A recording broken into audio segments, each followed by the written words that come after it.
Så er vi i gang. Hej og velkommen til den her tredje session af ENTRE DEBAT Live. Today we're going to have the session in English because we have a guest with us here today, Georg Russegger from Academy of Fine Arts in Vienna. And my other guest today is Navndrup. She's head of dance and participation at the National School of Scenic Arts here in Holmen in Copenhagen, where we are today. And today we're going to be talking about knowledge transfer, relationship and partnerships. And it's part of this focus we have this fall in the ENTRE program, which is a program that runs all across the art schools here in Denmark, where we focus on how we can sort of develop or look at the relationship we have with the world around us as artists. Dancers, filmmakers, musicians, fine artists, and so on. So today, the focus is on knowledge transfer, and that's a relatively... You can hear me? I'm using this one? Yeah. Okay, thank you. I'm not going to say it all again, but welcome.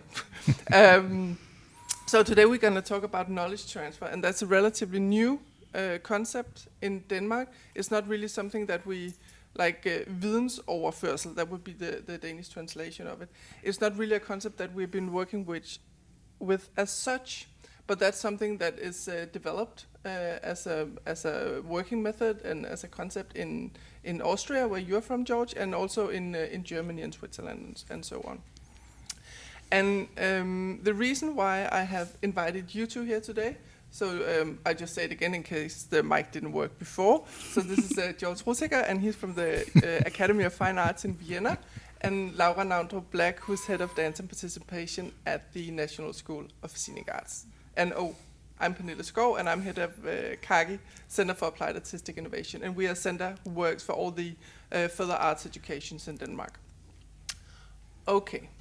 So you two, the concept, the setup for today is that first Georg, because he's a guest, is going to give a short presentation about knowledge transfer in your neck of the woods. And then afterwards, Laura is going to do the same, talk about a little bit about your practice as a choreographer and as a teacher, as a dancer as well.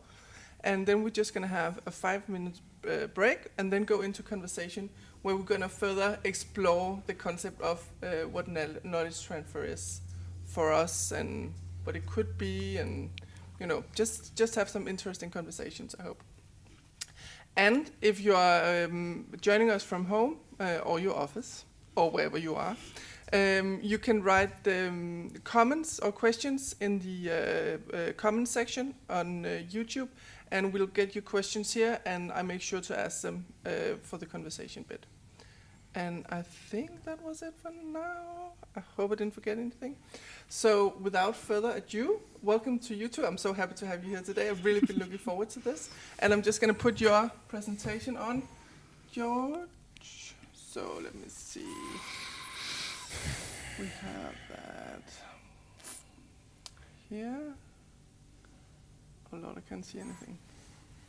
There we go. All right. Sweetheart.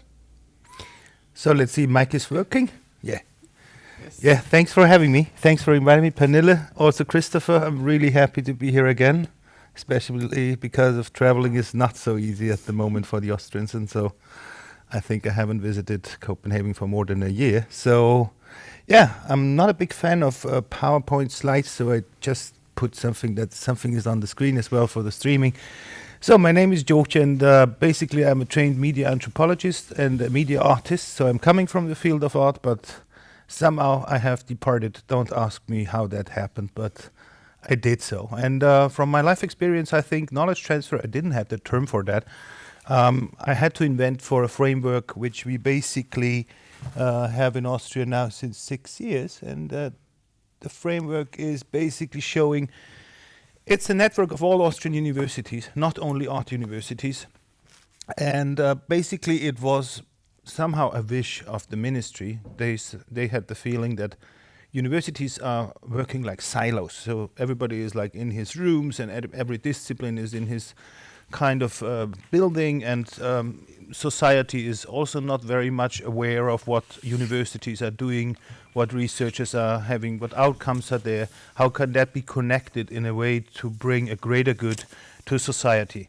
Hidden message to economy, because politicians think economy is very important to connect, because without the money, nothing is going on. So this was the idea of the ministry. But then they had the feeling somehow these social sciences and humanities and the arts have never showed up in this context. There have been technologies, inventions, city planning, going to the moon, all these kind of things. But in a way, art has never been touched, because everybody had the feeling this is such a freedom, such a free space, we should not touch that.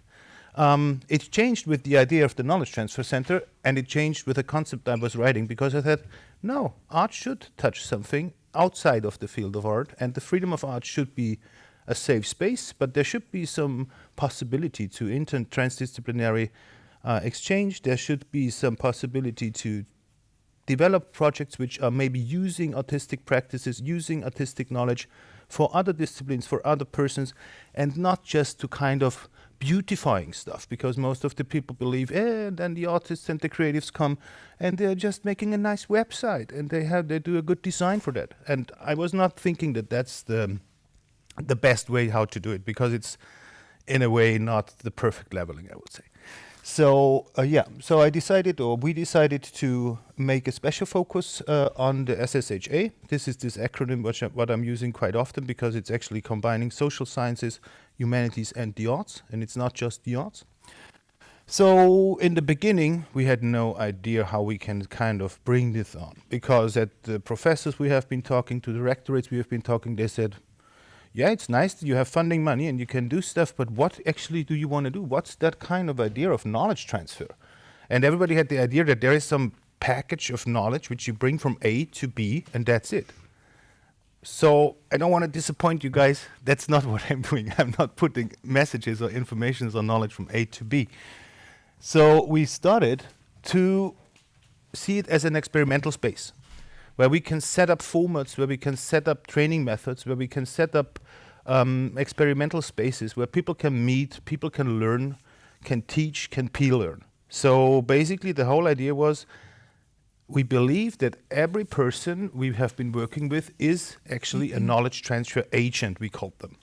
So there is a kind of agency, and it's a kind of secret hidden agenda. So we kind of gamified the whole thing, that this is a kind of in the beginning, like a secret thing we are working on. Nobody knows exactly about it, like this old ideas of secret labs where we are doing something which maybe this can impact society in a few years, but we have to be very careful with that, because if this gets into the wrong hands, you know. So this kind of idea of agency, I think it gamified the whole thing a bit. So, and then for sure we had to develop some stuff which is understandable. This is the not so interesting part about it, because you have to do the money thing, and you have to organize, you have to explain to people, and stakeholders and so on and so forth. So we tried to make some catchy phrases and some kind of again silos where we can say, okay, this maybe fits there, this maybe fits there. And the 6 things I want to point out after 7 years of doing that is this is the ones who actually got through the thing, so got understood and have enough peers and people supporting the ideas that we can go on. Because we, as an experimental space, we understand ourselves, we try something out. If it works, we go on. If it doesn't work, we just leave it. So it was in a way a try and error thing as well. Knowledge transfer in the digital age was one of the pillars, or is one of the pillars. Intellectual property right, IPR, and everything about Creative Commons and then who owns things was one of them.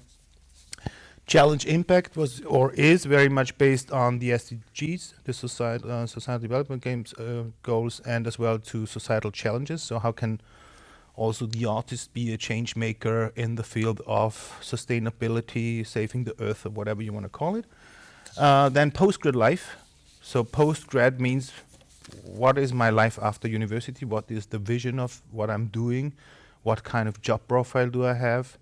Because not everybody is getting a professor, and not everybody is a super art market artist or whatever. And then we have open arts, which is the thing where I'm working on the most at the moment, because this is really the thing, opening up the arts from this kind of classical understanding and connect it to other disciplines such as life sciences or such as, I don't know, we are working a lot with children, elderly people, and the artistic practice is really used in a way to reach target groups. So because they are not, I don't know, they maybe are not so good in reading, or maybe they cannot understand if somebody is kind of explaining something in a very high language. So we are using arts really as a hands-on transformer to get information closer to people. And yeah, last but not least, we are working on alternative funding sources, which I point out here is crowdfunding. So we try to also give artists and creatives the chance to create crowdfunding campaigns. And the hidden agenda, and it's quite like that, is if you do a crowdfunding campaign, you basically have to understand marketing rules because you have a product and you have a target group. You have to think about what is my giveaway. But it's a very playful way of doing this kind of business training, because if you go to business university or business school, it seems very boring what marketing is. And basically it's not, if you kind of see it not from this kind of, I want to be a marketing agent, I want to be famous and rich. If you just use it to kind of understand yourself and your products or your doings as a product, then it's actually quite okay, I would say. It's a debate club here, so I'm just bringing out some debate actions as well. How is the time? I have no idea. I guess it's fine. Oh, it says 8 minutes. Oh. I can be super relaxed now. Slow down. Okay, I mean, maybe some examples I wanted to point out. So, as I said, when we started, the most important thing is how can we kind of provide vocational training for people who are actually already out of university. So our main first focus was alumni, not people at the university, not working with students, because students, they already have a plan what they should learn and what they should do. And we don't want to interfere. And this was also for us a kind of good decision, because then nobody can come into your field and say, hey, don't tell my students how to do business, because we don't like business. We don't like neoliberal stuff. And we think, no problem, because we actually also don't like neoliberal stuff, but we put it in another box and then it's not so neoliberal anymore. Okay, so let's see if that is turning out to the truth. It's after 7 years, I cannot give 100% proof of that, because actually we are living in a very capitalistic world, and money has a very strong role in all that kind of things, because without the money we wouldn't have been able to do stuff like that as well. So it's a kind of a double bind what we're doing here. I'm quite frank, yeah. So training programs, we call it hubs. We did a lot of hubs. Hubs is like a platform, a space, and a program which is kind of structured, where people can apply for. It has a specific topic. So, for example, the crowdfunding hub, the specific topic is crowdfunding. Or we had as well a program which we are calling Make Yourself an Expert, which is again, because there are so many experts everywhere, right? Everybody somehow means or believes he or she is an expert. And if you look at the TV all the time, some experts explaining how things are going on. So we thought, why don't we think about how to make an expert out of yourself, out of your knowledge? And what does it mean for that? And for sure, one of the most important things is how you appear. Because if somebody kind of say, I'm an expert in physicists, or I'm an expert in mathematics, or I'm an expert in politics, we always have a very stereotyped vision of an expert who is kind of representing that field. And if you're an expert in the arts, you for sure have to have a crazy glasses or something like that. So, we all are very kind of biased by all these ideas how people should be. And then normally, if you say I'm an artist, are you a painter or are you a sculptor? So, and no, I'm a freaky hacker. Oh, what? What is a freaky hacker? This is not art. So, in a way, first of all, in this kind of training programs, we try to also find our systematical biases, which we are carrying with ourselves, and what we believe we will do in 10 years and how we will work or how we will live. And this showed a lot that this is not only about vocational training, about a topic, it also transports a lot of different questions which are never really addressed in an educational system. And by this means, we found out, okay, we have to dig deeper into this understanding of how to make a living. And the next format then we decided to call How to Make a Living in the Arts. So and we didn't address actually what the persons have been doing in the arts. We have addressed how they live within that system. Do they have a good social security system? Do they know about taxes? Do they know about how to write the bill? And no, nobody knows. It's really, and it's not just in the arts. People have really big problems to write bills or to know what the tax level is in their country and how much money they will earn if they kind of say, I'm getting 50 euro per hour, because then half of it you can already give to the tax. And it was really, really surprising, and also for us in the teaching segment, that there was actually a total lack of, today you will call it entrepreneurial skill, and I just call it life skill, because if you don't have the knowledge about that. So again, within that program, we found out that the topic was just the carrier for a lot of things. We can teach, we can exchange, we can train by using a specific area which is interesting, because how to make a living is an interesting thing to think about, I guess, not only for the arts. It's actually, so slowly, also our leaders and university representatives found out that's not a bad thing, but how can we embed that into the universities? So we started to kind of embed it since 2 years, because we said, okay, let's try to figure out the things who worked out fine. Let's try to still keep it as an informal entity, not kind of restricted under the rules of a specific institution, of a specific player or stakeholder. So keep it in a way free, but try to give things away and embed it in specific universities or schools. And yeah, this is what we are doing since 2 years, what works actually quite fine, because it's also interesting if you, how to make a living in the arts, we kind of presented it in Salzburg for the music conservatory, and for sure at the music conservatory, Mozarteum, they have totally different understanding of how to make a living, because they're mainly musicians, dancers, time-based media artists, and there is no fine arts. So from the Academy of Fine Arts perspective, you know, for sure we have 80%, 90% of classical fine artists and 10% of doing something really different. Yeah, I'm good.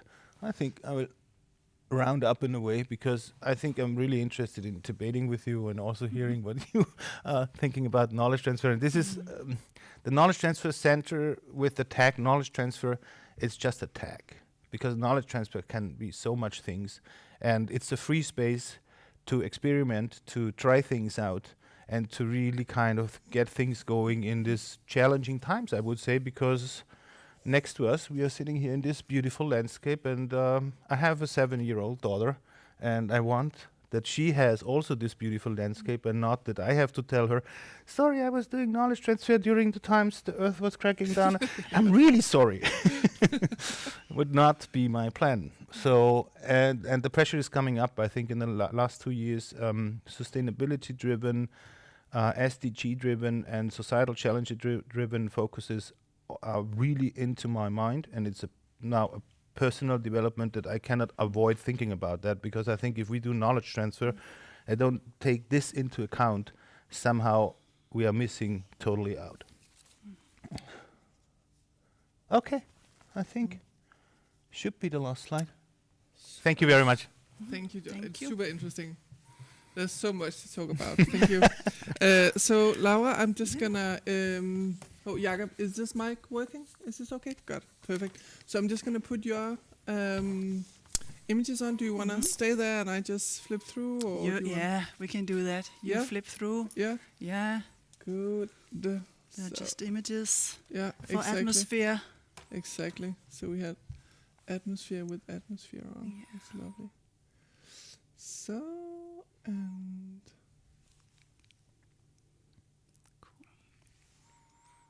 Here we go. No. And I just go...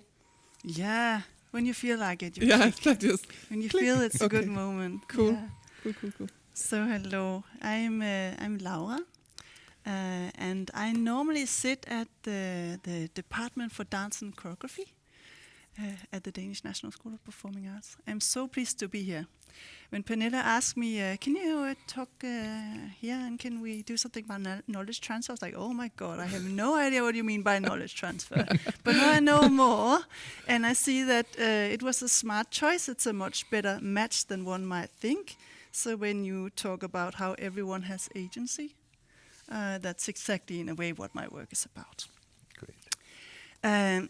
So before I go on, I thought I'd just say sort of very briefly something about the education that I'm heading, and also very briefly about the research I'm undertaking, both in terms of KOE projects and as a PhD, because I think what I'm going to talk about is going to make much more sense in that context. So the MFA in Dance and Participation that I'm heading is an education for dancers who already have a practice and who are interested in finding ways of involving people directly into the making and the dancing. And that can be done in a myriad of ways. We operate mainly with approaches, or we operate only with approaches that are, let's say, pedagogically and socially responsible. So I mean, there are many ways of dealing with participation, right? But that's kind of the area that we're in. And then very briefly about the research that I am undertaking, as I'm very broadly interested in the child as choreographer and as choreographic material. So that means I'm interested in involving them in what you could call a otherwise professional practice. I'm interested in creating ways of working where we can meet and collaborate. I wouldn't say non-hierarchically, because I don't think such a thing exists, but where we try to find proposals that we can go into not as experts and non-experts, but as people. Yeah.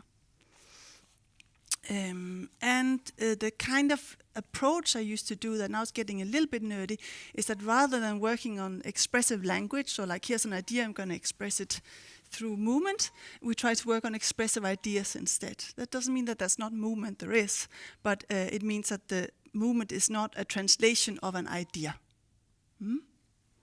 Please do interrupt me if it doesn't make any sense whatsoever what I'm saying.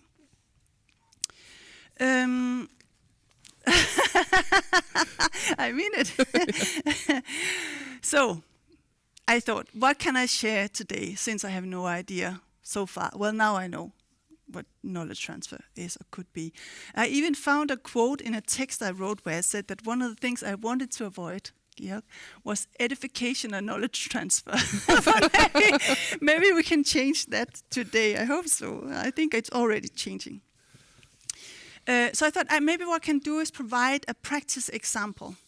So we have something concrete to maybe or maybe not latch things onto. And the images that are running here have got to do with this example.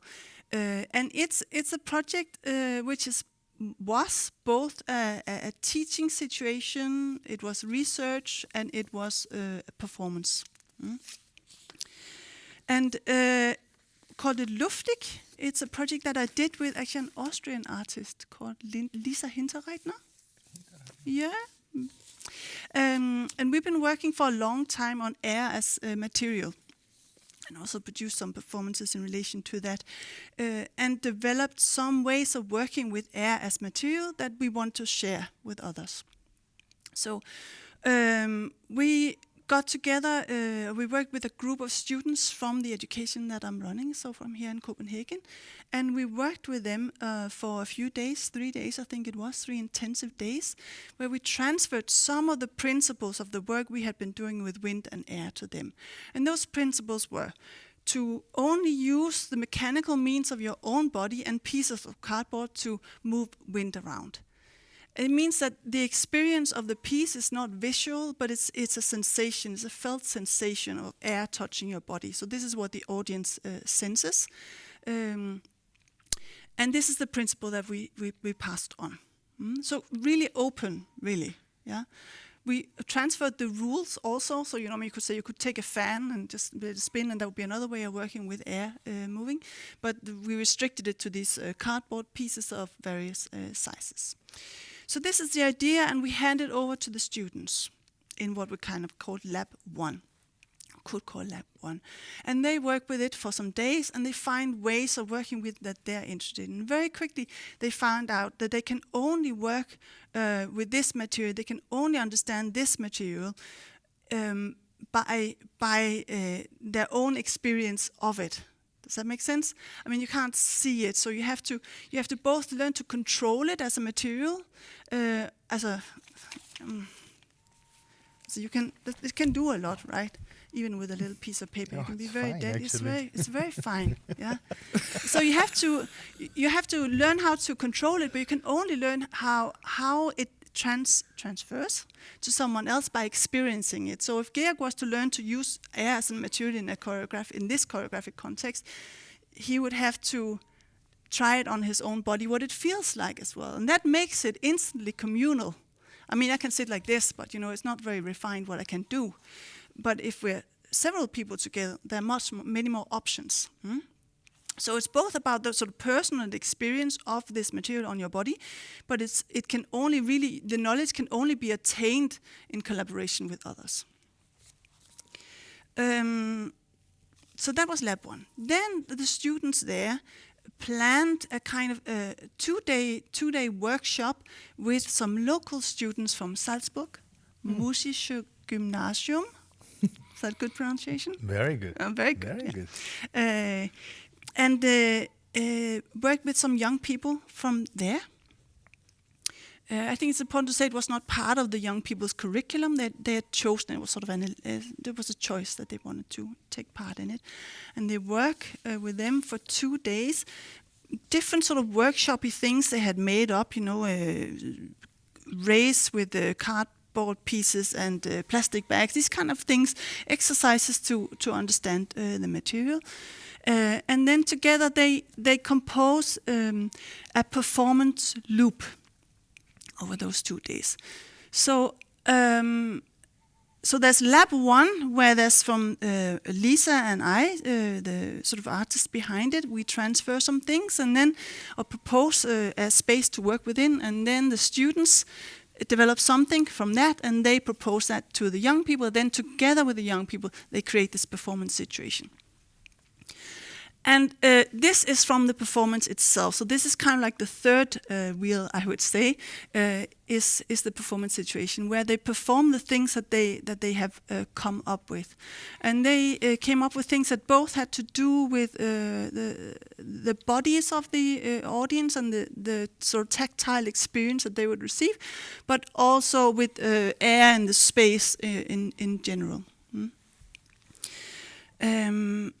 The way that these performance loops work is that they're fairly short. I mean, maybe it's self-explanatory when they've had 5 days in total to make it. 3 days by themselves and 2 days with the young people. So let's say 2 days to make it really. So they make a 10-minute loop that they repeat. I'm going to see if I can explain this right, but because I think it's important. So there's the performers. There's 7 young people and 5 adults. And the performance loop runs in a way where they're divided into 3 groups, and there's always one group being a part of the audience. Yeah? So there's 2 groups performing and 1 being part of the audience. It means that this becomes a very much sort of a circular learning situation, because you get to both, again, be an audience to experience what's going on and perform it. And you do this in loops, so you have several tries, and you learn from every time you sit in the audience, and you learn from every time that you're performing it, what the potential is of the situation that you created. Because again, you couldn't know it till the people who are the audience are in there, what the potential is. So they're working it out as they go along.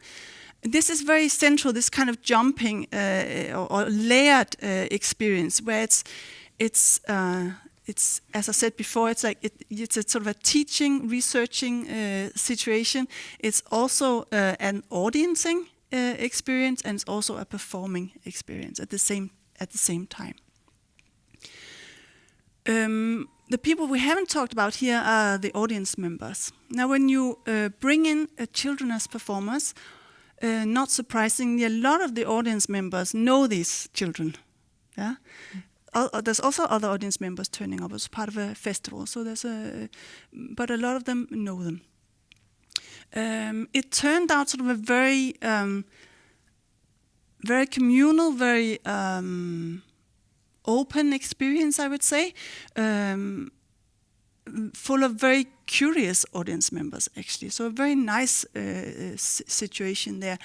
What is sort of, let's say, peaky about it is the role of the children, because the children very much take care of the adults here. The children and the adults who are performing, they're the same. They're not performing different tasks. It's not like that. They're totally doing the same things. But it's different if an adult sits down and performs like a personal treatment on you, and if it's a child. Yeah, we're not used to children taking care of us like this and being in control like that. The audience member goes into a situation, they have no idea what's going to happen, but the children are totally in control. So this interests me. Yeah. Yes, please. So the research part for the students, did they research in the way you are? Sorry, can I? Actually, I think we're gonna wait with questions until later, if that's okay. But I can maybe. Yeah. It's just otherwise they can't hear it. The people watching from home. Okay. Thank you. But I think I can answer in any case, because one thing that is very important here is that we're not dealing with air or wind as a theme. We're dealing with it purely as a material. Now that doesn't mean that the people who are in it, either as performers, makers, or as audience members, don't have a personal experience of it thematically, so to speak, because they do. I mean, in the process, I had one student who was like, after half a day or something like that of working with it, she was like, I don't think I can do this. I think I have to back out of this project. Because for her, this idea of moving wind from others just brought up images of, sort of a slave and master relation. Someone being forced to do this for a very long time on someone else. So that was the thing for her. I mean, is it in Austria you have this föhn thing? Mm-hmm. Yeah, the föhn is like tell me if I'm wrong, but it's like a wind that goes over the mountain and comes down in particularly dry wind that people can get like mad, literally mad from it. Yeah. Yeah. You get headaches, but you can also really go crazy from it. So this is one sort of idea of wind. My idea, I mean, maybe Pernille is the same, but I'm like, the West Coast or in Bornholm on the rocks, it's refreshing, it's lovely. I love wind. It's like, invigorating, right? So there's so many different sort of personal relations to it, but we don't talk about that in this process. We leave it be. I mean, people can bring it up, of course they want, but that's not the starting point. So in that sense, this is, I think, a way of dealing with, I don't know if it's knowledge transfer, maybe it's knowledge transfer, you can tell me that, Georg. But a way of dealing with it where it's both, the framework is extremely tight, actually, but the goings-ons and the let's say learning that can go in there, I think I hope is rich and manifold. Yeah, I think that's what I want to say. Yeah. Great. Mm-hmm. Super, thank you. That's Thank really, you. really interesting. I think we're just gonna have 3, 4, 5 minutes break, and then you can ask questions afterwards. And also, you sitting at home, write your questions now, please, and also on the way, of course. But if you write them now, I can have a look at them in the break, and then we just We take debate.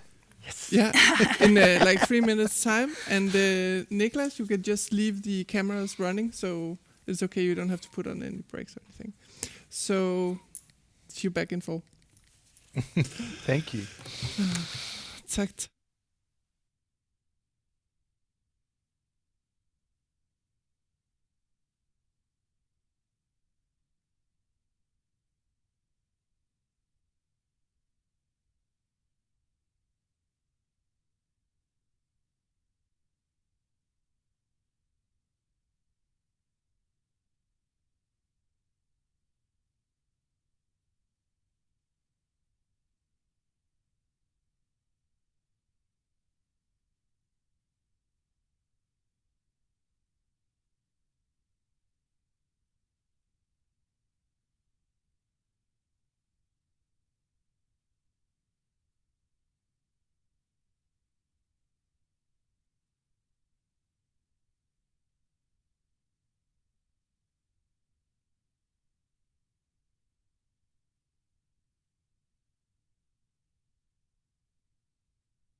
with the audience?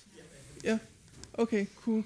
So if you want to ask any questions, just raise your hand, and then Jakob is going to come with the mic so they can hear you at home or wherever they are.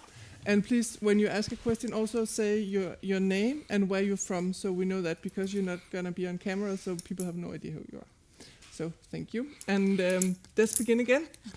Thank you so much. I prepared a few questions for you. As you know, I sent them to you beforehand.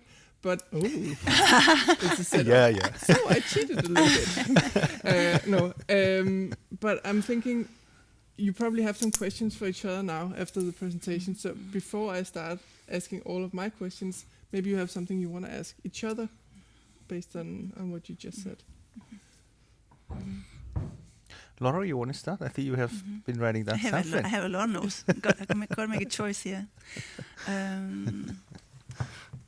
And you have posted. No, I think I would ask. Well, obviously, because I'm interested in children and young people specifically. Yeah. But that's, in a way, I'm just interested in them because it's like a particular group you can define, right, in terms of age. And now you mentioned children and old people as specific groups. I just wonder if you could talk a little bit more about this idea of reaching out to people with who live in particular circumstances or belong to particular groups.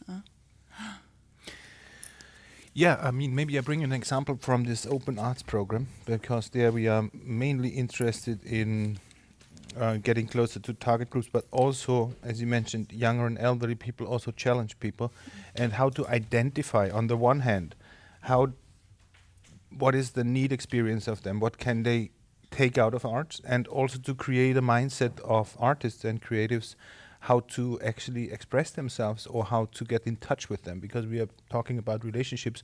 I mean, this is so a substantial question, how relationships are and trust is built within a system. And I think especially if you're working with people which you're not in a kind of corporational eye-to-eye level setup, you really have to bring in a lot of sensitivity. And I think this is what I learned from your talk as well. I mean, using wind as a material totally switched my mindset of, because then this is, so to say, the media. And I'm a media scientist, so the media is the massage we know, or the message. And so kind of maybe find out connections and find out channels of exchange within the setup of, for example, artists and children or artists and elderly people was the first step. And then the second step is how to establish a form of interaction which can be repeated. So still I'm working here from the scientific field. Having an experiment means that I can do it again, and if I change one circumstance, if I change one relation, I can observe what's changing. So in a way, it's a learning process as well for developing a kind of new practice or kind of developing further with the experiment. What has to be 100% clear is that we have to be very honest in all directions of communication, because nobody should have the master-slave experience, as you also mentioned. And I think this is a kind of very important thing, that there is the power structure within, I mean, literally the power structure within communication and exchange.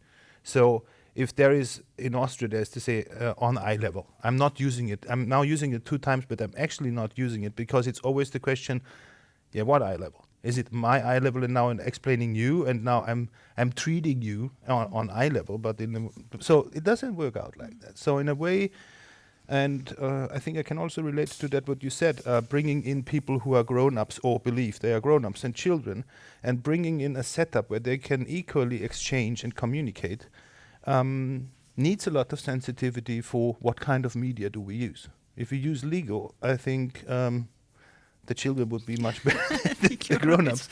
And when I look into my daughter's poetry, I have to say I have to go to school again. So I'm not sure if this is answering your question, but it brings a little bit of impression in it. Certainly, thank you.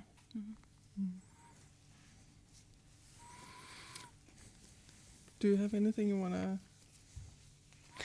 I tried to already reflect now in my answer a lot to what I think connect, because in the beginning I thought, yeah, kind of a special setup. We are very complementary in a way, but it showed that this is working out very well. So there is not. It's more like a comment than a question. Sorry. That's fine. Yeah, I think also the reason why I thought that was so interesting for you, to have the two of you here together is actually also the whole idea about equality and participation and inclusion, because knowledge transfer can be a very powerful word also as well, because there's someone who has the knowledge and they pass it on to someone else.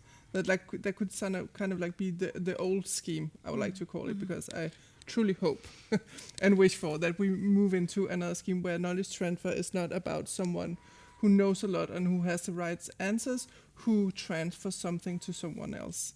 And I think in each of your ways, I think actually that's the way you're working and that's what you're concerned with. And I think my personal opinion is I think that's the way forward. And it's also something that we are working with in the art schools, that how can we, the last conversation we had, Henrik Svejdal, who's a rector here at the Rhythmic Music Conservatory, he explained it as the artist in position number one. Like, look at me, see what I'm doing, I'm giving you something in my performance, in what it is that I'm doing. But how can we develop that position? How can we sort of change gears or make sure that we have different gears that we can move into? So it's not just the, look at me, I'm doing this and I'm transferring something to you. If we want to develop or expand or explore or investigate the way that we as artists can be in society, I think this whole concept of knowledge transfer holds a lot of different tools that we're not exploring already. Which leads me to my question actually to both of you, but let's start with you, Georg. What do you think that, what potentials do we have to explore the artist's role in society using the concept of knowledge transfer as you know it, and as you're working with it? Maybe two things to point out. I mean, as we see here, we are a small group of people, and it reminds me to when I started to work with this topic in Austria, because we kind of called out and there have been showing up 5 people, and now we have a couple of hundreds, even thousands of people who are knowing about it. So the first thing is how to create a knowledge transfer community, or how to create a community of relation, of usefulness, how to embed that in a way that it makes sense to do that. The second thing is as well, we should maybe get rid of this idea of pole position and excellence. I know we cannot get rid of that so easily, because if we look into funding schemes, if we look into art schools, for sure we need this kind of idea of excellence. But on the other hand, knowledge transfer is more like a social and cultural activity. In a way, for sure, knowledge has a tremendous important part of that, but in a way, what do you actually identify as knowledge, and when does it have the tag knowledge? So in a way, I think we have to totally open up this discussion on when knowledge is counted as knowledge and for what sense. And on the other hand, if we take out the pressure of excellence, even if it's taking place, but in the beginning, always kind of creating these spearheads, this kind of narrowing down the approach that we get the essence out of it. So it means we take always a lot of things out of complexity. And I think when I'm looking from my point of view, I think dealing with these complexities is much more important than eliminating noise. And I think this is why we should not narrow down the approach of knowledge transfer. We should open up that there can be a kind of counter movement to that what we normally know as knowledge institutions. Which is a very harsh term. If some politician, I'm in Denmark, it's good. I don't think they are on that. Well, because this means like cut off the head of the universities. This means bringing this more to a kind of basic approach that everybody can connect, everybody can, and society has more opportunities to let things in and out, to deal. And for this reason, I think artists or artistic practice has a very specific position in that, because it's not so, in a way, proved or proof-able. It doesn't have to be proof. Yeah. Yeah. And evaluate it and put it down into figures and numbers and scalings and exponentials and stuff like that. It's not, we are not counting so much heads. And this now I'm talking a bit university business, because normally there's head counting and then there's student head counting and there is business per student and there is money per student. And if you sit and contract stuff with people, this has nothing to do with my idea of knowledge transfer. So, finaling up, answer to your question, this is a really new approach. This is a approach which is a very social and cultural approach, and it's an experiment still. And it's important to grow a community of knowledge transfer worldwide. We're on it. Thank you. Laura, what do you think? Yeah, Mhm.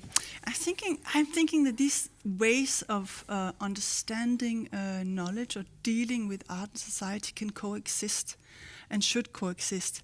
I mean, I don't believe sort of in a paradigm that's ended and new and is opened up. I think excellence and also in sort of a, let's say, sort of craft way can certainly coexist with other way of engaging with people. And I think it should. There's a time and place for everything.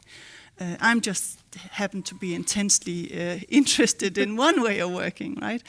I thought a little bit about also this idea of craft, actually, and excellence, and you know, you could end up in a situation where you just kind of shift the thing that you're excellent at as an artist, you see. So you could be totally excellent at your instrument. That could be, for me, it could be my body as an instrument. I can be an expert in that. But I could also, and this is maybe what my students are trained to be, I'm aspiring to be excellent in terms of, let's say, creating these spaces for collaboration and making of art. And maybe they're not so different, you know. I mean, I don't think it will be less centralized by making that shift. It'll be maybe similar people who will be experts at it. It's just a slightly different way of being an expert. Does that make sense? So definitely they can coexist, I think.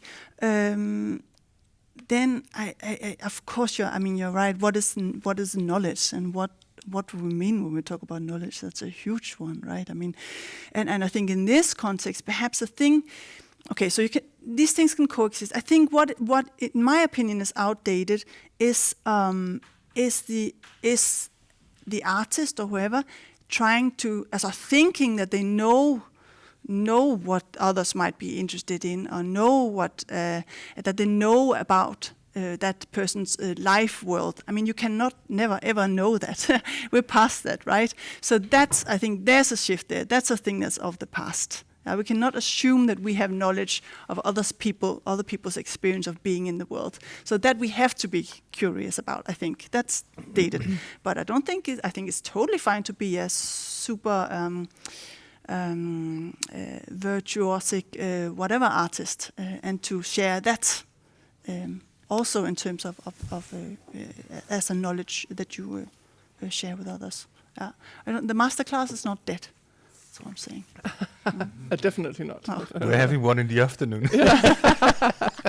And it's very much alive. Thank you. I think, will you ask the questions that you had before? Would you? We just need a microphone for you. Maybe I will ask another. Yeah. More art. Well, go ahead. Yeah.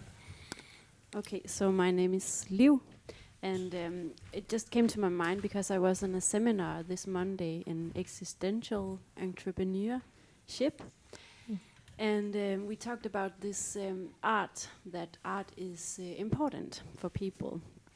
And then it came to my mind that if we were more supported by the government and the states, would it then be a necessity? Would we talk so much about this necessity, about the art that we have these? You're talking about the sharing process, that we are coming out to people that we want to share our art, so it's more equalized, maybe, that it's more out in the whole society and all the great thoughts about it, and also all the possibilities in creating and so on. And that's why it's an odd question, because maybe it goes a bit on another path of what you're talking about. But again, because we are talking a lot about these things, also with sharing and knowledge transfer and so on, and it just came to my mind, are we talking about this? Is it also, for my own sake personally, is it also a drive because we are in a time where art is down on the scale, especially here in Denmark, but also other countries, of course. So I don't know if you have any comments on that. Really good question. Yeah, it is. It is a good question. Maybe I can try and speak a little bit from the sort of side of dance and choreography, because there we're in a situation where it's a small field. It's a really small field, and it's not yet that well established. Talk just about Denmark. It's not that there's not many Egnsteater, for instance, that have dance. It's just a few. Or based primarily on dance. We don't have dance as a subject in schools. This is a big difference from music, for instance, and also from fine arts. So there's sort of it's not.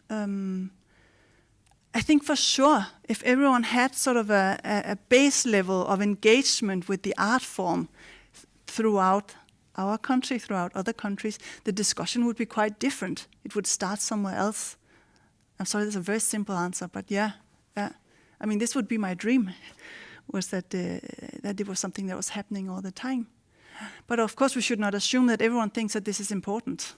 I mean, a lot of people don't. I started teaching some kids the other day, and most of them are like, woo, super engaged and having fun. Then one kid goes, why is it important that we're doing this? Why do we have to dance in schools? What are we actually learning? I was like, well, we don't have time for that talk now, but but good question. Yeah. Mm-hmm. I try to give a more structural answer. I mean, looking into history, normally I would say, because you also referred to that maybe art has not the same standing point as maybe a few hundred years ago. What we always avoid to talk is about money. I mean, we talk about funding, we talk about support, but basically if you look in the coevolutional development of arts, it was always very much related to money. If there is a king who has paid something, or if there is some kind of Mäzenentum, how we call it in German, that somebody is giving you money, or there is the state who is kind of keeping the museums alive and stuff like that. So I call it unconscious biasing. I mean, if artists are thinking about entrepreneurship, it is an urgent need to talk about money, and not as a kind of black entity in life. I mean, there is also, money is a kind of energy. We also can talk about values. So maybe money is just a form of value. And then we have to see how we can kind of figure out how, and also kind of contribute to the society, because there is a surplus artistic and cultural activities, and especially within the pandemic we have seen how much need people have to experience love, to experience beauty, to experience art, to interact within cultural frameworks. So, but we have also seen that the kind of economical system is very stiff, because this immediately overreacts with fear. So because if the stock exchange is not working out anymore, if you cannot sell houses anymore and there are no jobs anymore, our whole system is within seconds down. And this is in the counterpart. Artistic thing is always kind of reflecting on the situation. There have been artists in war situations. There have been artists as hackers within the first web bubble. So artists don't have just a role. They always identify their role, and I think it's kind of a unconscious biasing means we have to recreate the stereotype of the artist, and not for our sake, as you said, sake. It's for the sake of society. and it's our work we have to do, that it has been recognized.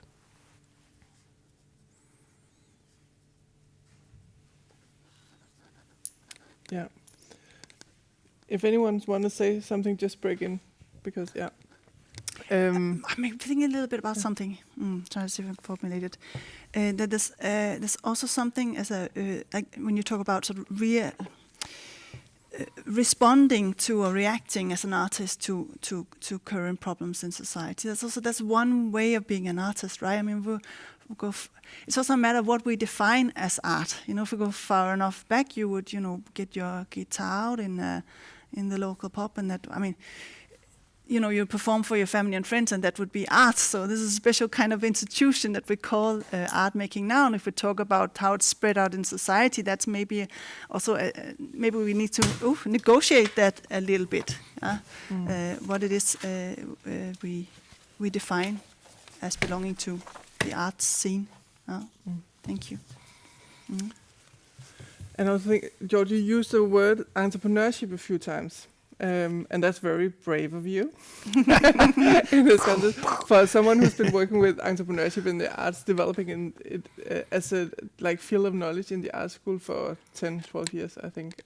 I know it can be a very dangerous word, because a lot of people will back off, as you said, and think neoliberalism and all the capitalism and all the stuff, which entrepreneurship could also be, but it can also be something else. And I think for artists and people working in the arts, it is something different, and we need, that has to be developed as what could that be, and that's what we've been doing with, in CAKI, where I work for the last 10 years in schools, and now also with the ENTRE program that we have for teachers and researchers in the art schools. And the exact idea with having entrepreneurship as a field of knowledge is to strengthen the agency of the artist in society, and to enable and empower the artist to be able to take a place in society and develop the role of the artist from the position number one, or the carrier of knowledge, to an audience who will then receive. So there's a sender and there's a receiver. We need to work with that role for a variety of reasons, but not at least to empower the artist to have agency in society, I think. So in terms of that, and knowledge transfer and artist position and entrepreneurship as such, what kind of potentials do you see we as at art institutions, as educations, not institutions, but educations? I know you in Austria it's academies or universities. Here we call it art schools, but it's the same. We train artists to become professional. What do you think that the potential is in this, if we look out ahead into the future, gaze into the future in 5-10 years time, and if we really work with entrepreneurship and knowledge transfer in the art institutions, how could the scenery look? What do you think? What could we discover? What could be developed? I would be happy to answer that. Go ahead. I will not stick into the language trap, because basically it's always a question of translating something, right? If I'm now more confident to use the term entrepreneurship because I know A, what I'm meaning with it, and B, if somebody asks me, I will totally flip the whole situation within a few seconds that we are not talking business education. And the funny thing is, and why I have this confidence, and first of all, is 5 years ago, if I would have been to our student organization at the Academy of Fine Arts in Vienna and say, hey, I'm the guy responsible for entrepreneurship here, they will take something and they light me up. It's like, you never should come again. Yeah. 2 years ago, they came to the rector and said, we need entrepreneurship education. They didn't call it entrepreneurship education. They said, we want to know how to do this, how to do a startup. We want to have at least basic knowledge about things like that, and then how we can transform that with our kind of knowledge. So they have now also the confidence that they don't just embed, this startup ideology, I need just 1 million and a programmer and an exit in 2 years, all is fine. No, they don't have even this idea of entrepreneurship, because this is a kind of Californian-made idea which has been then trained in several institutions, and then it has transported to other European countries, and we have really problems to embed that into our culture because we don't have the money behind it, we don't have the tickets and all these kind of things. So forget about it. The thing would be, what is Europe, or in a way Eurocentristic thinking, and hopefully not forgetting that there is also a global south, and there is also Asia, and there is also Africa, as somebody said once, the final market, entrepreneurship term. What does that mean in a kind of development? And now we come to this vision of knowledge transfer. So maybe entrepreneurship can be used as wind, can be used as a material, as a skill, as something I can use to make something greater good. And I think this is now the big umbrella, because you pointed out how would a future with a positive connotation of entrepreneurship look like. And I think if not only art schools and art universities, if this kind of understanding of entrepreneurship could be switched or imaginized into something that this is an inspirational thinking, this is needs a lot of creativity, needs a lot of teamwork, but also needs a lot of value on several levels, money included, then I think we can shift this understanding as well in a kind of decision-making level of how EU formats, Horizon 2020 or something like that, can be designed. And we see already, since the pressure is getting higher, especially on sustainability and Green Deal and New European Bauhaus and what's going on out there, even if they just create, again, some boxes where they believe then people from culture and art will contribute. So still we have to be critical about that, and we have to also have a voice in that, and not just, oh, at least they see us, now we can do something. So kind of co-creation is the, I would say, buzzword at the moment, right? So co-creation, and this will lead to co-evolution. So this will also show that not there is a decision maker, there is a dialogue, or even a polylogic approach, because dialogue always means two. One is saying something, the other. So polylogic approach. And if we can also raise the sensibility for the needs, or for example, bring in more diversity in the system. So again, seeing the needs of elderly people, seeing the needs of our youth, of people who are now having the idea, what will I study? What will I do in the next 20 years when I'm learning? So I think there are many ways to do that, but there is not a kind of general paradigm shift, I want to call it. No, I think this paradigm shift is over, because we are having one paradigm shift after another, and then think, another paradigm shift? We had the last paradigm shift 2 years ago. So doesn't make sense to always kind of bring everything so stiff. I think it has to be more process oriented. And in this sense, I think small steps on many directions, and the most important thing, bring in more people. Bring in people, and also bring in the confidence that this makes sense. This is something you also can make a living out of this. Isn't it? It's not just looking Netflix. You know, I have nothing to do, so I do Netflix. So I would agree, and then I would add to that, like in my sort of future dream, maybe I think we have a little bit of tendency to build the house and then fill it with stuff in terms of culture and in terms of art and in terms of sharing it and meeting other people. We build the house and then put something in it. My ideal dream future would be that everything's a little bit more nerdy in a sense, that we have artists who are such great entrepreneurs that they manage to build the house that suits their practice and suits their artistic interest. So we gain sort of a super diverse platform of different artistic practices and cultural outputs that fit both the artists who sprout them and the people who live in the places where they exist. That would be my dream. you wanted to raise a question. So there's the microphone as well. Hi, I'm Josephine. And thanks a lot for sharing your projects and thoughts and everything. It's so inspiring. I was wondering how you view yourselves as kind of head of institutions, research programs, leaders in some sense around these programs and very visionary thoughts. Since there is this image of the scientist in the laboratory always like setting up a framework that somehow, though you try to be objective in your research, you always end up kind of, you constitute the framework and somehow you end up still, you create a discourse or something that creates, in some sense, right or wrongs, or you invite, or you kind of might attract certain people and not other people. And I think this is really interesting when you talk about sustainability and equality and diversity. Like, how do we view ourselves as the people who are setting up these frameworks?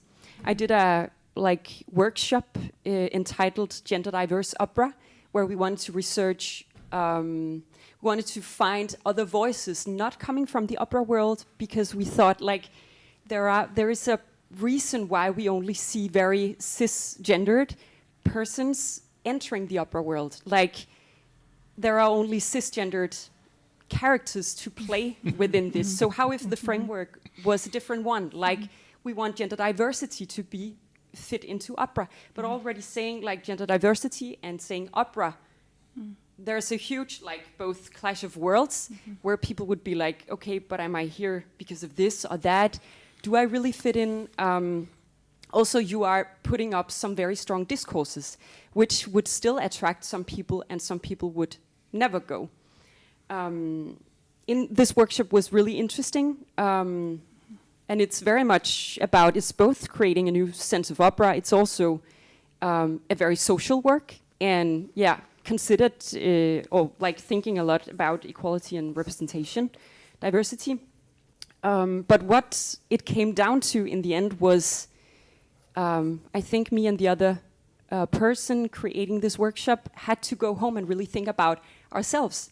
How diverse were we really setting this framework up? Like, the whole week of workshopping ended dealing with us breaking down our roles as leaders, because we would somehow confine whatever could come out of this just being in the room, being the people who set up the framework, being the people who kind of funded this, coming down to money once again.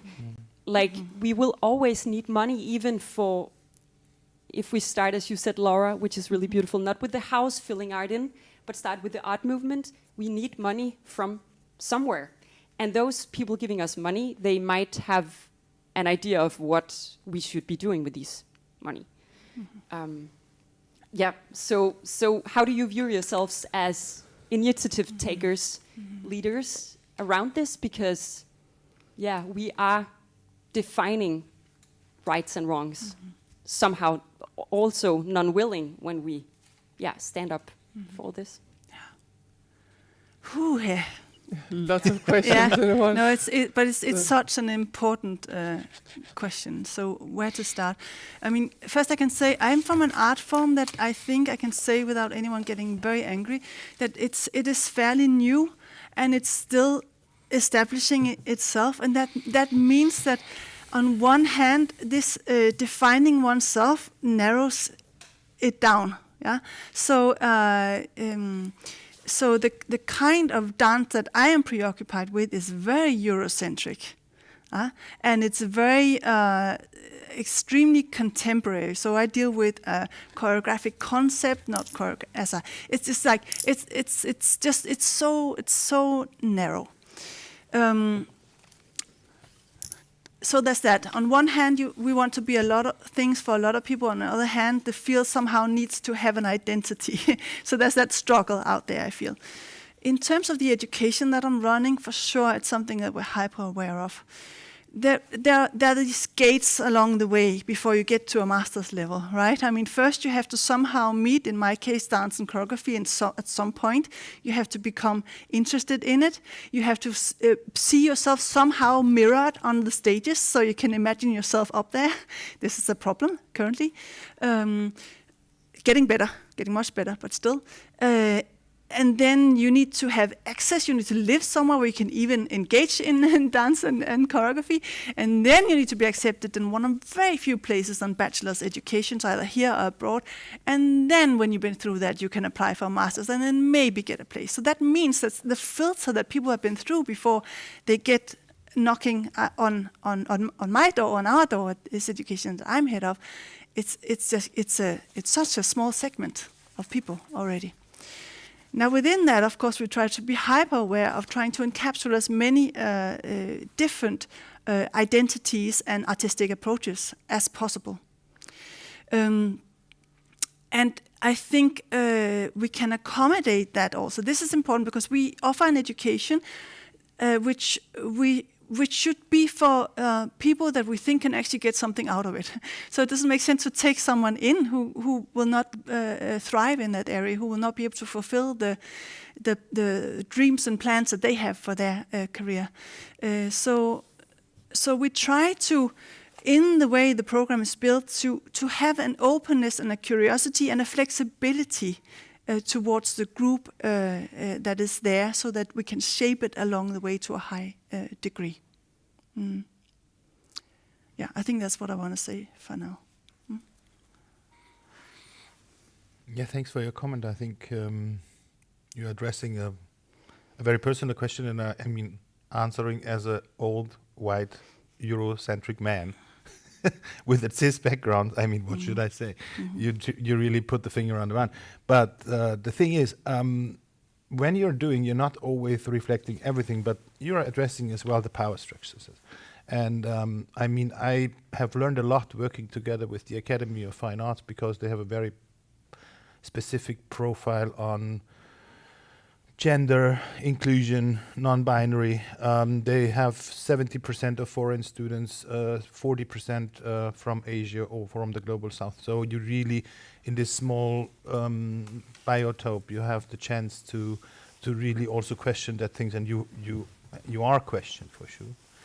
On the other hand, it's so much people's business. For example, if you bring the opera, I think in this case, this is really it's a decision-making thing what has to go on. I mean, if you put somebody as director of the opera who is actually kind of refreshing this old idea, nothing will change. So I think it has to be really exemplified. It doesn't say like every opera in the world now has to be different. There should be a coexistence of that classical historical forms, but there should be as well an opportunity to maybe really say we exemplify. Why do we say there is at least one opera a year which is showing that and kind of bringing that in? Or even better, if you're addressing leadership, which is one of the very core topics within our knowledge transfer system as well, because what is leadership and how does leadership apply to all levels of action and stuff like that, and what kind of mindset should a leader have? And we know what kind of mindset should a leader not have. I mean, I'm from Austria.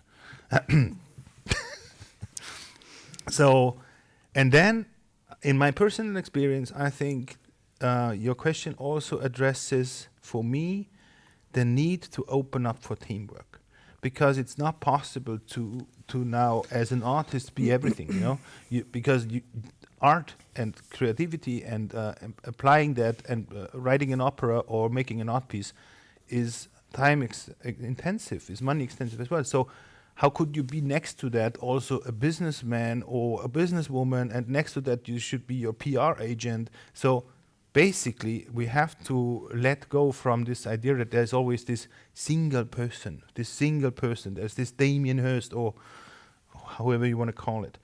There is always a team. There should be always a team, and I think this is what should be much more addressed in all cultural industries. That without teams, it's not working.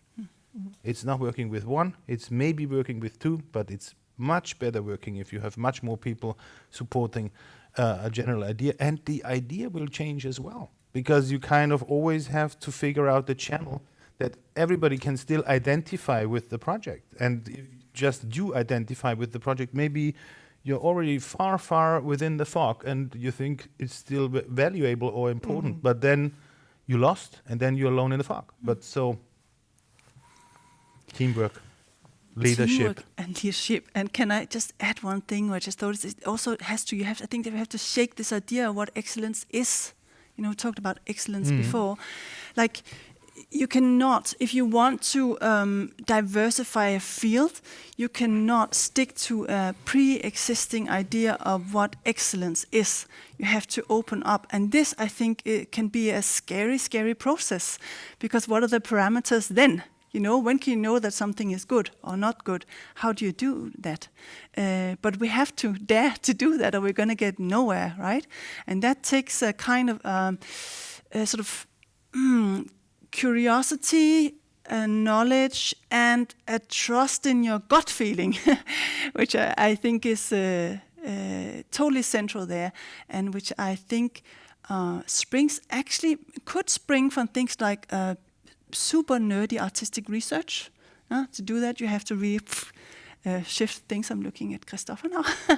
But I think that's maybe with working with art could, I hope, lend you the skills that would allow you to go with that gut feeling of your sense of daring to bring in things that are totally unknown to you already.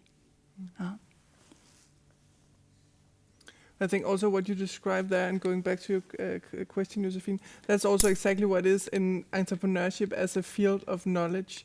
That's something that when we try to transfer that or stimulate that in the art institutions and in the education, is really to get behind the artists so they can use it in any way you want to do to change the world, to make artworks, to engage with people, to whatever it is that you want to do. So it's really about, I think, you talked about power positions and how we use the power that we have. And I think from my perspective and from my point of view, talking from CAKI, it's about standing behind and helping to facilitate. And just saying, so this is there's a whole field of knowledge. I know a lot and I can tell you about it, but it only becomes knowledge when you use it. Right? Then it becomes your knowledge and it becomes your way of doing things. And there are as many ways of doing this as we have artists. So, and also like using the language we're using now, we've been saying entrepreneurship a lot of time, and I love that because I think it's a power tool, and it's a power tool that it's yours. It's not ours. It doesn't belong to us. It belongs to you, and you're supposed to be using it if you want to. But I think it can really help empowering what it is that you are doing. And I don't know, the language thing, talking about entrepreneurship, talking about power structures, talking about inclusions, I think it's really one of the things that I teach a lot to. It used to be students at the school, but now it's actually the teachers and the researchers and stuff, is to like use your language and talk about things and develop this within the your world and what you're interested in. Like you take your deep burning interest in whatever it is that you're doing, and then you use this to go out into the world and you talk about it. So also when we talk about entrepreneurship, but we also talk about business models. And usually when I say that, I can just see people go business models, but it's really just a way to work with like the money streams coming into your practice or your artistic business or whatever it is that you're doing, how you can develop that, because then once you take control of it, like you can work with it and you can do and realize stuff that you want to do, and you can include others, and you can work in teams, and you can, you get empowered in a way. So yeah, that was a long answer to your question, but it was just to say that I think the way that we try to use the power that we have as in CAKI as a center and an institution is to get behind you and just help and cheer. Yeah. So there was some questions, I think both Christopher and Middemark and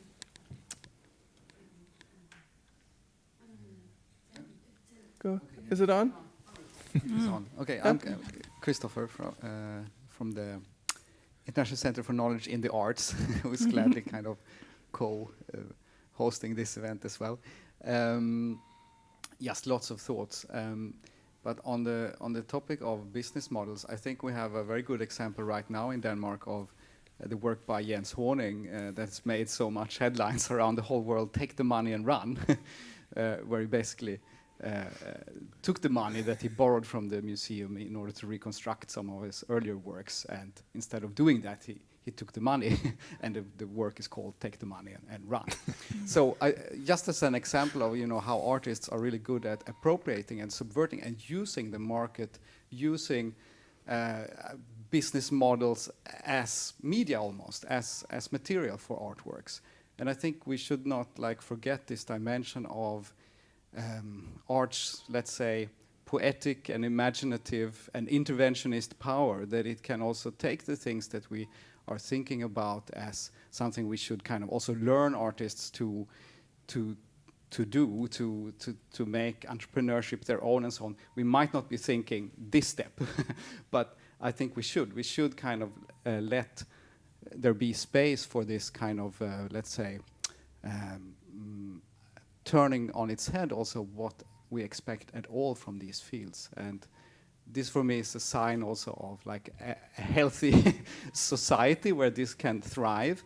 And I think we're seeing a lot of examples around the world where this kind of work is not maybe thriving, or we see the tendency of liberal democracies emerging, and also new kind of art, or not new, but other ideas of what art should do in society and so on. So I think I'm not sure I have a question. I think we have a great responsibility there. At the same time, when you were talking, I could not help thinking about Rancière's idea of the ignorant schoolmaster, this famous book, which also was an exhibition recently, I think, in Denmark, where he's basically giving his students just access to the books and stops teaching, and finds out they learn much better. This was maybe something Laura was also talking about, touched upon, at some point, infrastructure. And maybe this leads to a question that also connects back to this idea of having a kind of a climate for things to emerge that are unexpected. What do we need in terms of spaces or infrastructures, or do you have examples of environments in which you worked with where, well, some kind of emergence of new knowledge or unexpected positions could take place that also had this artistic kind of challenging and big question, but do you have experiences or hopes? I will have a long answer, Laura. I'll take a short answer, and then you can take the long one. I can speak from my experience as an artist, and also now sort of a wannabe scholar. When I was only practicing freelance dancer and choreographer, I had to make them up myself, those houses. I had to create my own company and find ways of surviving that would make it possible for me to do the work. And then I would also have to do work in institutions that were existing and do what they needed me to do in order for me to survive, basically. Yeah. I also had to be very smart about moving around different European countries in order to, go where you make the money, live where you don't pay so much rent, these kind of things, all of that. Actually, where I have found the freedom to do what you're talking about here is in the sort of very, very extremely privileged position I am in. I have access to research. So I can do my KOV projects. I can do my doctoral studies, and this way of dealing with artistic knowledge gives me freedom to really speculate at a level that I didn't feel was available to me when I was a practicing artist. Now, I would like all artists to have access to that kind of speculation in practice that I have now. We are so few who have that, and I would like that to be the norm. I like that you mentioned the subversion and the kind of irritation of artists or arts can bring into society, and it's in a healthy or at least a substantial part of what art can contribute in contemporary ways, because I think we still should not forget that there is no subversiveness without power as well. So I think you have to be brave to do something like that, to take the money and run, because there is a system which tries to make serious consequences for your action. And on the other hand, I think it shows as well that the artistic field is not trying to adapt now to something else because they are not confident enough anymore. So it's more about enriching the artistic aspect and dealing with contemporary science which are out there to work with that. And this is also something which is more from the content side of art. For sure, with the knowledge transfer, we are also more on the supportive side of that level. So I think the content for me is not always the most important one. But when it becomes important is the kind of experimental environment we are using here. And I definitely have to say the university is not the space, not the kind of university as we know it. I mean, I talk a lot with architects, and they tell me that so many universities, they don't want to have libraries anymore. They want to have learning spaces, meeting spaces, group spaces, where they can just book not even a room, a table with a certain kind of elements they would use for their development level. And at the academy, I did now a really stupid thing. Everybody thinks it's a stupid thing, and I'm also not sure if it will turn out a good thing. But we created something, it's called Impact Academy, and it's a 200-year-old house, which is not functional. There's no heating, it's limited water, limited toilets, limited everything, but it's a villa. It's really, it has a beautiful garden, and everything is like a 200-year-old building. And it's not allowed to take it down, and it's owned by the government. And I told them, we will just take care about the minimal costs, give us that thing, and we will create there the Impact Academy. First of all, I had to argument why I not take a new building. I said, it's very sustainable to take an old one. And it's very vintage on that side. And now we are really trying to set up within this new configuration, because there is no configuration in a sense.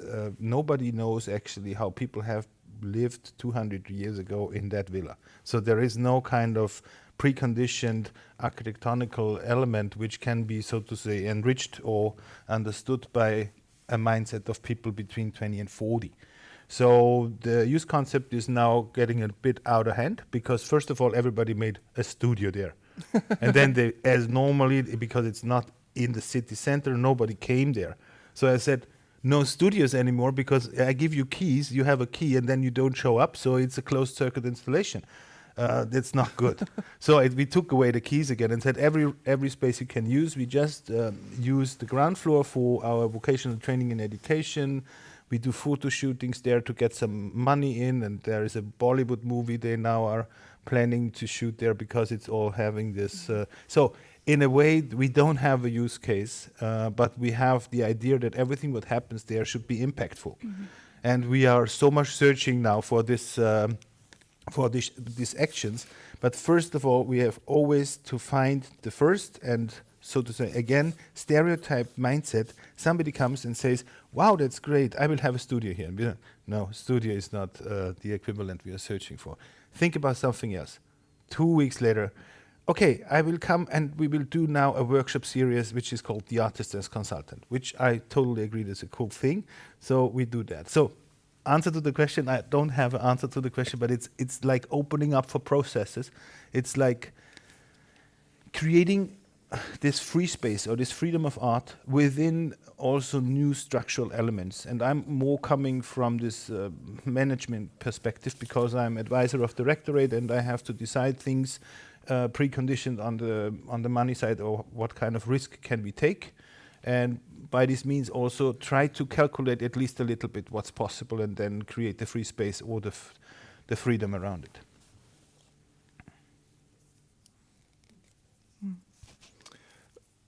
I have a question for both of you, actually. So if we think about all that Christopher's question and also what we have been talking about here, if we wanna enhance and strengthen knowledge transfer in the art institutions with the concept that we've been talking about here today, or the content, what could we do in terms of education? Because I think also a lot of what we have been talking about, and also the question, is something that is sort of outside of the educational programs, right? So it's the Impact Academy. It's outside of the university, and you said you cannot be doing it in university. But the reality is also, and you talked about your professional working life outside of the institutions as well, and now being in the institution, how can you make that available to someone on the outside as well? So there's very much an inside and an outside And I guess that's also the way it has to be when it's in, educational institutions, because you're there to become educated and to learn something and to find the knowledge in yourself and in the pool of knowledge around you, right?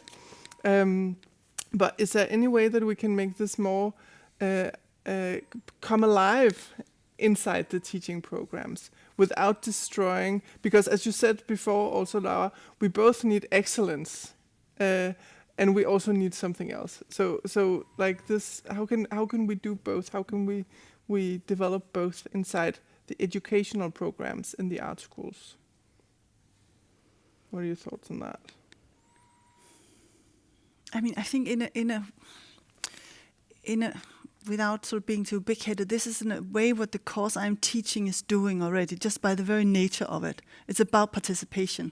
So the people who come there are people who want to engage with society in a very direct manner. So they have that interest already, and therefore we can work in a way where we work from the sort of the core artistic interest of each person who's there, because that aspect is either a part of it already or something that they want to be part of it. So that follows that is it. That is it. That's what we're dealing with. As for other programs, I think there is scope to. I would actually, now I'm just making something up on the spot here for a study program. Go ahead, okay? feel free. Okay, what would be very cool, I think, is to have some project that practically engages students, for instance, a bachelor level, with the surrounding society, where you actually get a hands-on experience. So you either work with some people, you work in specific places, you work in the case of performing arts, not only in the big existing institutions that are made for it, but also in other places. And once you get that experience, you start to see possibilities, both the possibilities that are already built in those sorts of collaborations, and some that you could imagine from it. So you let always the artistic interest of the student be the driver, but they have to meet things in order to think of it as a possibility.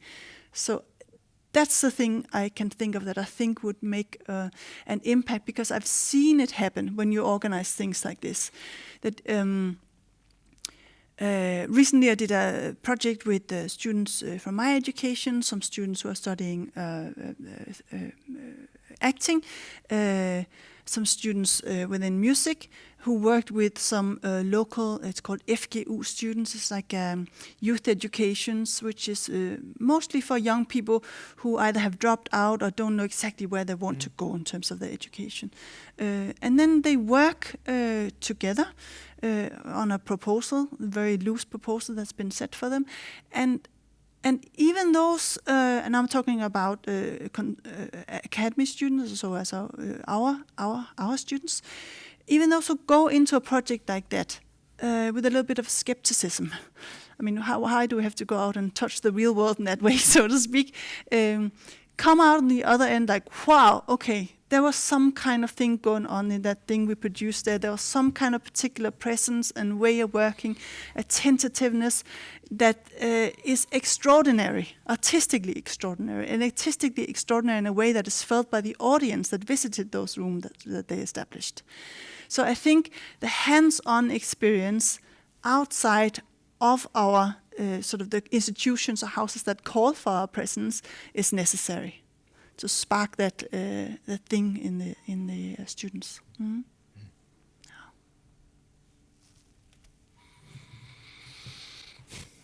Here I think I will have a short answer. When I'm thinking about my study time, I was not actually quite reachable for ideas like that, because I had to party, I had to do weird hacking stuff, and I was hanging out with 3 or 4 people with having the same idea in mind. So we really have been focusing on that, and we haven't been at all not interested in anybody teaching us something. It was really more like, okay, we now have this space, we have the SGIs, and we can have this network and the possibility to do stuff in the internet, and we have been there only in the night. So I think it's a question of motivation. I mean, because if the question is always to enrich, to enlarge, to make it bigger, I mean, it's pretty sure, I said it before, it's important to create a community about, a mindset about, and to also see a purpose on that. I mean, the motivation is mainly or very often connected to a purpose or to a desire. And this is a very interesting triangle, this purpose-driven entrepreneurship, you might know the term. So every day, all the system is using up anyways these kind of things. So there has to be a purpose, there has to be a desire. And if we are not able, and I think this is not something, this is an intrinsic thing. So as you said, I mean, slowly, very slowly, for sure society is changing. The problem, at least one of the problems I see, the pressure from outside is getting so tough because there is this global warming problem in our neck, and it's not going away by being desired by thinking too much about how can we put more entrepreneurship in the education. Should kids learn already with 2 years about entrepreneurship? I mean, there are some crazy people out there, they believe all is getting better if we start much earlier with everything. And I'm totally against it. I think leave the kids as long kids as they are kids, because this is the most inspirational part of their lives. And if they don't learn it there, then I mean, we cannot always talk about everything that is only positive. You know, everybody has also dark feelings about things as well. And I mean, we see this as well in the art scene. It's not, they are also addressing problematic, critical things. It's not like, as I said before, beautifying the whole thing. So in a way, I would actually tend to say this has to be done with a very touchy note. This has to be very sensitive, and it has to really have several topics or challenges in mind. And I think one of the big challenges at the moment, and this is why we're talking so much impact, is really that we see that we have to do as humans in general, we have to do something about killing our environment. Because if we kill that, we should not talk about entrepreneurship anymore. So in a way, it's a dark note, but I think for me, this is at the moment the most important thing. And maybe it's easy for me because we mainly work with alumni, and we address that as our target groups and young researchers, and we leave the students as the students, and we say the university might change slower as we wish, but as the society as well changes slower, and things are changing slower as we wish, as a kind of a given burden. Yeah, but it's funny because when you say like the university, we could also say the art schools or the art institutions. Like it's something, you know, going back to the metaphor of the building, because the university or the art school, it's actually just a building, it's a structure. And in that we have the teachers, the researchers, like the people running the place, right? It might take a long time to change them, that's a slow process, but all the students, you know, they already changed, and we as institutions, you know, I'd say we haven't followed them. We are not there yet, right? And they're moving faster than us. So in order for us to be able to give meaningful teaching programs, or to stand behind them, or to empower them, or so, you know, that's a bit of it's very complex how we can do that as institutions.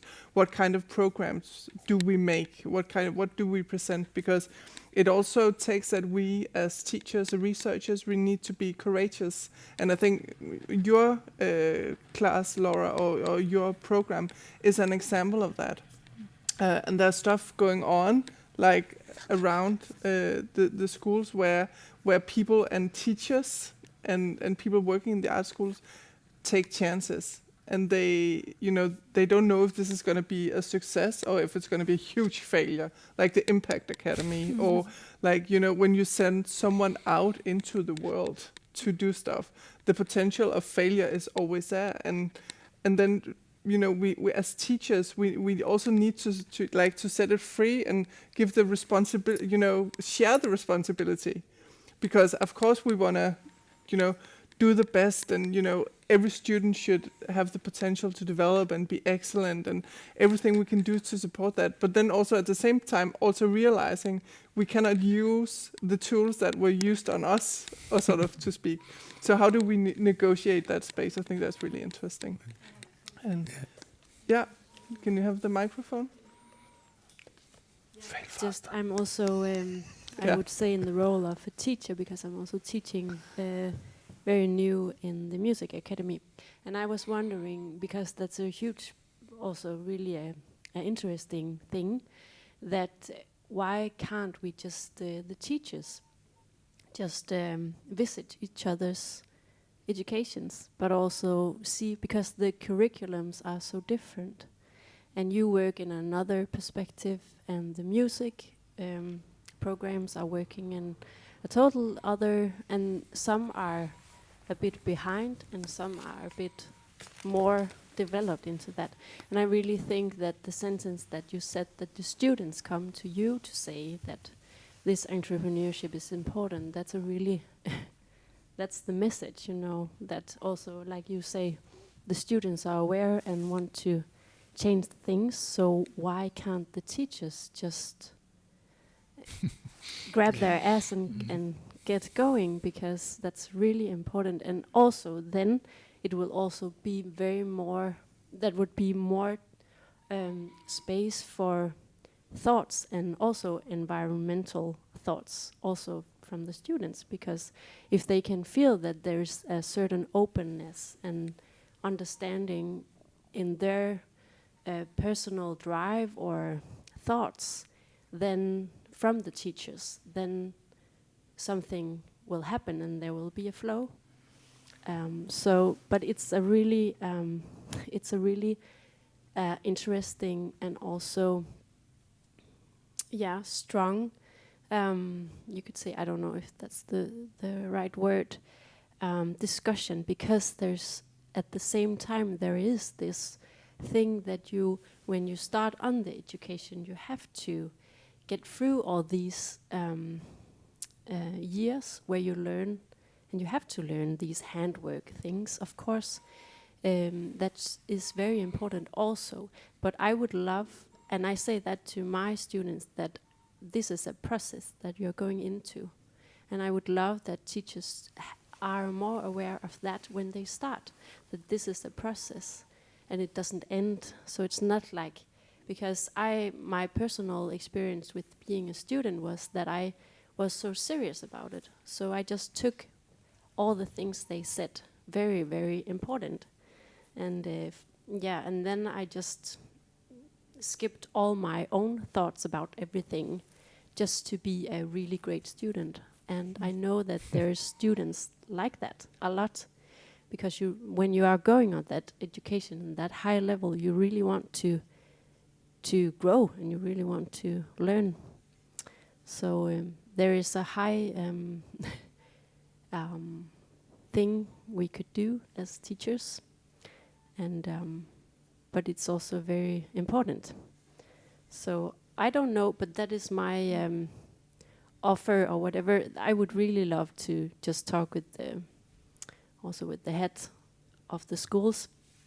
That maybe, because I'm doing it myself, but it could be nice that also it was an offer for the teachers just to see, because it is so different. For example, in the dance, I can hear also that you are in another, you have another perspective of this than some of the other programs. Yeah, and also in fine arts, that's also a thing. So, so it's more a comment, not a question, but.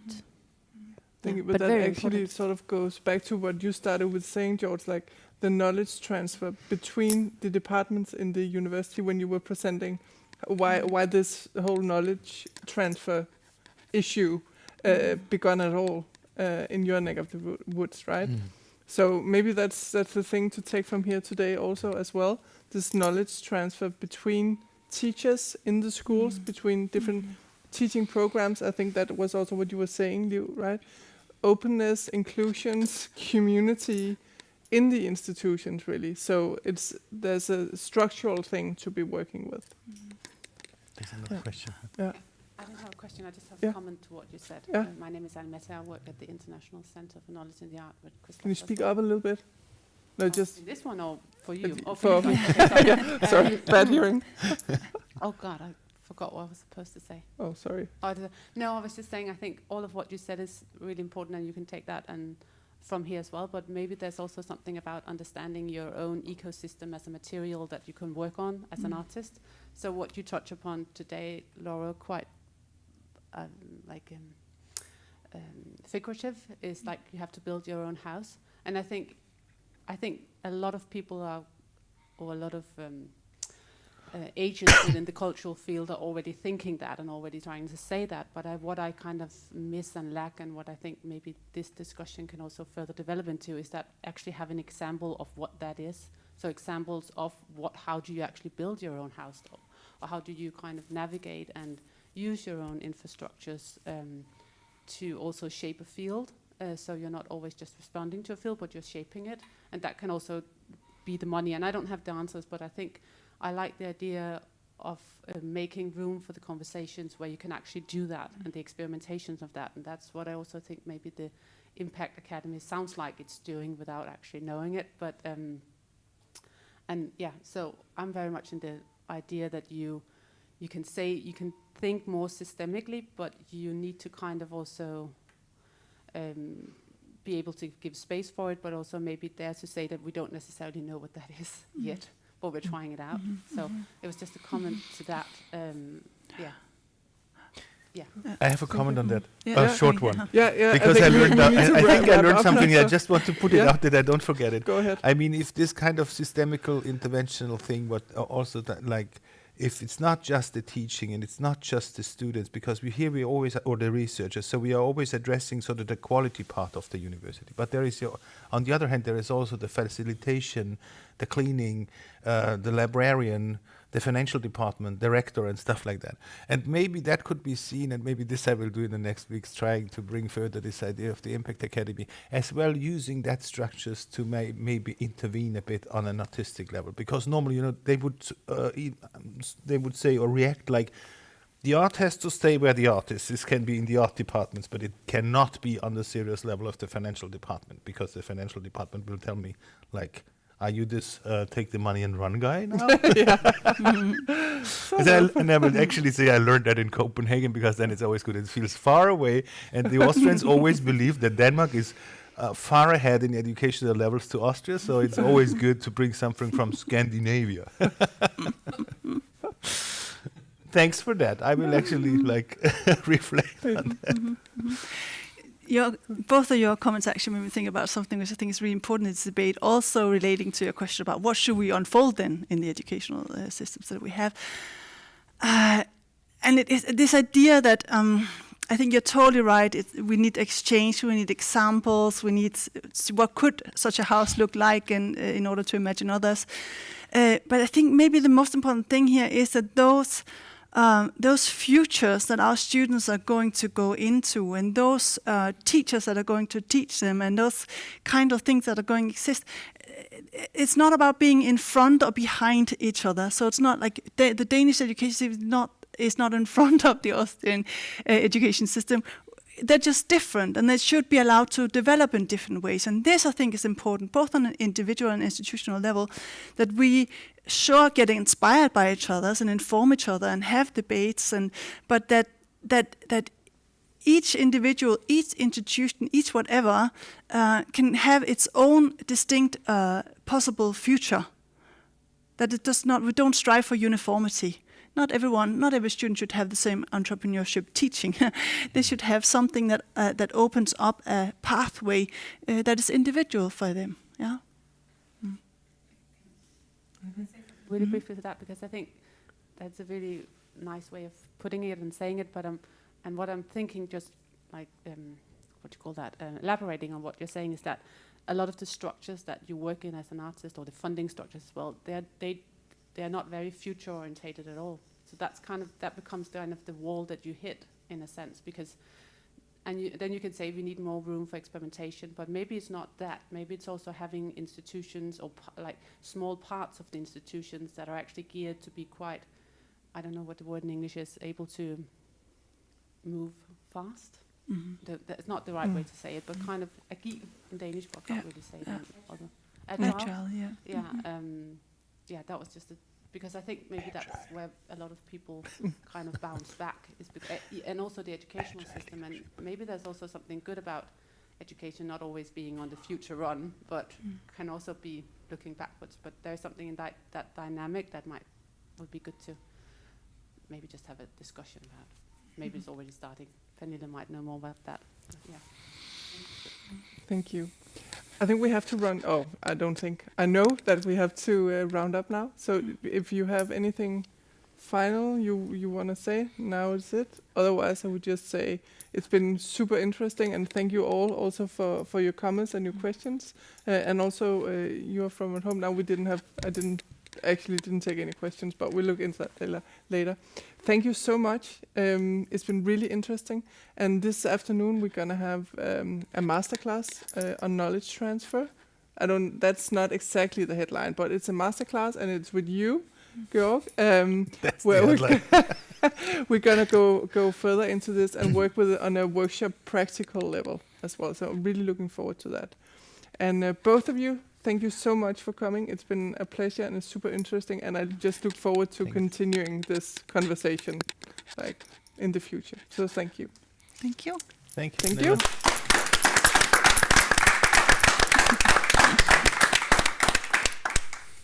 Og tak.